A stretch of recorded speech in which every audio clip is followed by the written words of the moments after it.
Share बाजार, ये शब्द आपने कई बार सुना होगा, लेकिन क्या आपने कभी इसके पीछे की असली प्रक्रिया और अर्थ को समझने की कोशिश की है? आइए, हम आपको सरल भाषा में समझाते हैं कि शेयर बाजार क्या है, ये कैसे काम करता है और वैश्विक अर्थव्यवस्था में इसकी क्या भूमिका है। सबसे पहले, शेयर बाजार उस नेटवर्क का नाम है जहां सार्वजनिक कंपनियों के शेयर यानी हिस्सेदारी खरीदी और बेची जाती है। इसमें कई प्रमुख स्टॉक एक्सचेंज, ब्रोकर और ओवर द काउंटर बाजार शामिल होते हैं। हालांकि लोग अक्सर शेयर बाजार शब्द का प्रयोग सिर्फ न्यूयॉर्क स्टॉक एक्सचेंज या नैस्डैक के लिए करते हैं, लेकिन असल में ये तो इस विशाल तंत्र के कुछ हिस्से हैं, पूरी दुनिया में फैले हुए। अब सवाल उठता है, कंपनियां अपने शेयर बेचती ही क्यों हैं? इसका सीधा सा जवाब है पूंजी जुटाना। जब किसी कंपनी को अपने कारोबार का विस्तार करना हो, नए प्रोजेक्ट शुरू करने हो या रिसर्च और डेवलपमेंट में निवेश करना हो, तब उन्हें अक्सर करोड़ों अरबों रुपए की जरूरत होती है। इसके लिए वे अपने कंपनी के हिस्से यानी शेयर पब्लिक को बेचती हैं। जो व्यक्ति ये शेयर खरीदता है वह असल में कंपनी का एक छोटा सा मालिक बन जाता है। इतनी बड़ी कंपनियों में एक शेयर लेना शायद एक बालू बराबर हिस्सा है, लेकिन मालिकाना हक तो मिलता ही है। भारत और अमेरिका जैसे देशों में ऐसी कंपनियां सरकारी एजेंसी, अमेरिका में securities and exchange commission SEC के पास रजिस्टर करती हैं। इन्हें नियमित रूप से वित्तीय रिपोर्ट्स पेश करनी होती हैं, जिससे निवेशकों के पास साफ सुथरी जानकारी मौजूद रहे। कानून, नियमन और रिपोर्टिंग की कड़ाई से ही शेयर बाजार में पारदर्शिता और निवेशकों का विश्वास बना रहता है। अब जानिए शेयर बाजार चलता कैसे है। जब भी आप फेसबुक, रिलायंस, एप्पल या टाटा की कोई खबर सुनते हैं, अक्सर ये उनके स्टॉक की हलचल से जुड़ी होती है।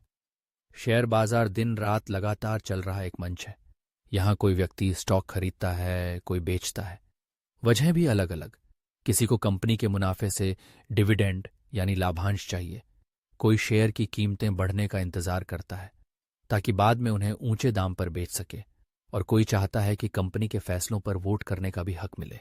जितना अधिक लोग किसी कंपनी में निवेश में दिलचस्पी लेते हैं, शेयर की मांग उतनी बढ़ जाती है और दाम भी ऊपर जाने लगते हैं। और अगर ज्यादा लोग अपने शेयर बेचने लगें तो कीमत गिरती है। ऐसा नहीं है कि हर निवेशक एक जैसे सोचता है। किसी के लिए कीमत ऊंची है तो किसी के लिए अभी भी सस्ता है। यही विविधता बाजार को उत्साही, जीवंत और गतिशील बनाती है। आइए स्टॉक एक्सचेंज की बात करें। स्टॉक एक्सचेंज एक संगठित और नियमित जगह है जहां पर शेयर और अन्य निवेश साधन बेचे खरीदे जाते हैं। आजकल ये ज्यादातर वर्चुअली होते हैं, एक नेटवर्क जहां बुझे बुजुर्ग स्टॉक ब्रोकर नहीं बैठते, बल्कि कंप्यूटर्स सब कुछ अपने आप करते हैं। New York stock exchange, Nasdaq, London stock exchange, Shanghai और टोक्यो स्टॉक एक्सचेंज जैसे प्लेटफॉर्म इसकी मिसाल हैं। हर एक्सचेंज के अपने नियम कायदे, बोली प्रक्रिया और ट्रेडिंग सिस्टम होते हैं जो वैश्विक और स्थानीय कानूनों के दायरे में चलते हैं। एक्सचेंज में सबसे बड़ी बात होती है लिक्विडिटी, यानी जो चीज लाखों निवेशकों के बीच खरीदी बेची जा सके, जब चाहे खरीदें या बेचें।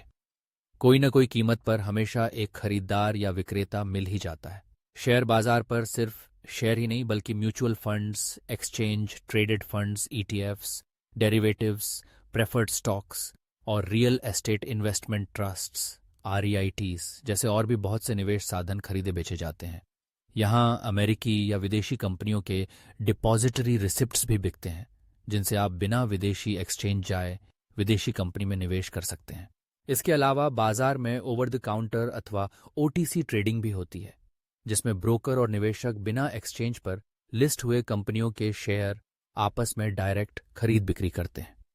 छोटे कंपनियों के लिए यह तरीका आम होता है, हालांकि इसमें जोखिम भी थोड़ा बढ़ा रहता है क्योंकि इतनी पारदर्शिता और रेगुलेशन नहीं होती।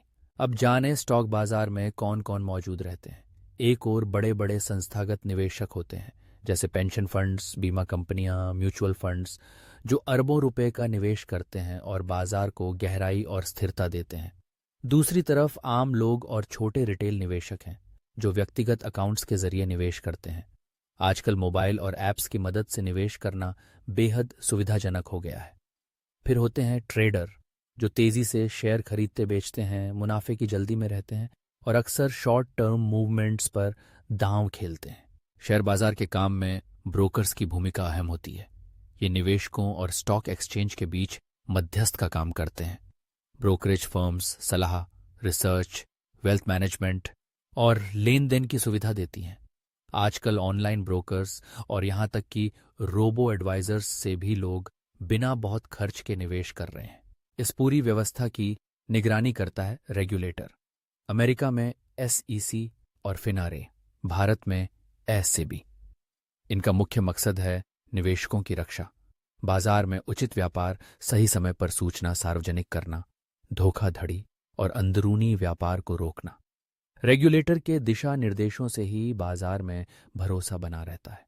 अब सवाल आता है, शेयर का दाम कैसे तय होता है? इसका जवाब है डिमांड और सप्लाई का नियम। लोग जो भी कीमत देने को तैयार हैं, वह उस समय शेयर की कीमत होती है। जब किसी कंपनी के नतीजे उम्मीद से बेहतर आते हैं, शेयर की मांग बढ़ती है, दाम चढ़ जाते हैं। और जब बाजार या अर्थव्यवस्था में कोई नकारात्मक खबर आती है, निवेशकों का विश्वास डगमगाता है और कीमतें गिर जाती हैं। बाजार में अलग अलग तरह के इंडेक्स होते हैं। भारत में सेंसेक्स और निफ्टी, अमेरिका में S&P 500 और डाउ जोन्स। ये दर्जनों, सैकड़ों कंपनियों की औसत कीमतों से तय होते हैं, ताकि निवेशक देख सकें कि समग्र बाजार या कोई विशेष सेक्टर कैसा चल रहा है। अब बात करें शेयर बाजार के मुख्य फायदों की। इसमें कंपनियां सार्वजनिक रूप से पूंजी जुटा सकती हैं, आर्थिक विकास को गति मिलता है और आम लोगों को भी पैसे कमाने का मौका मिलता है। पारदर्शिता से कंपनियों के प्रदर्शन की असली तस्वीर सामने आती है, जिससे निवेशक सही निर्णय ले सकें। साथ ही शेयर बाजार किसी भी आधुनिक अर्थव्यवस्था के स्वास्थ्य का संकेत देता है। जब बाजार बढ़ता है तो मान लिया जाता है कि देश की अर्थव्यवस्था प्रबल है। इतिहास के शुरुआती काल में शेयर बाजार छोटे छोटे गुटों तक सीमित था, लेकिन आज की दुनिया में यह सभी के जीवन में कहीं न कहीं असर डालता है। आमतौर पर भी लोग अपनी पेंशन, इंश्योरेंस या म्यूचुअल फंड्स के माध्यम से शेयर बाजार में अप्रत्यक्ष रूप से जुड़े होते हैं। जो तकनीकी इनोवेशन हमारे पास आज है, जैसे स्मार्टफोन, दवा, गाड़ियां वगैरह, इनमें से अधिकतर के पीछे भारी भरकम पूंजी निवेश है, जो आखिरकार शेयर बाजार से ही आता है। अंत में एक बात समझनी चाहिए कि शेयर बाजार केवल पैसे कमाने या खोने का खेल नहीं है। यह वैश्विक अर्थव्यवस्था की धड़कन है।